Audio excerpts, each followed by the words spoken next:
মনে বড় আশা নিয়ে আল্লাহ তোমার শাহী দরবারে ভিক্ষুকের মতো হাত বাড়াইলাম।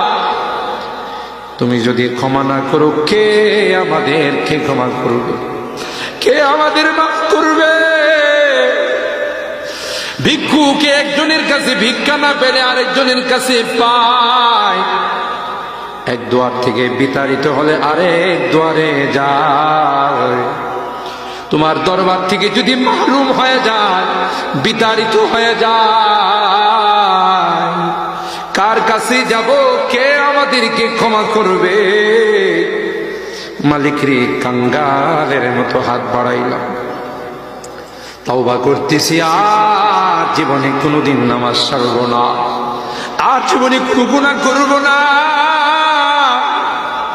আর জীবনে কোনোদিন বেপরদায় চলব না।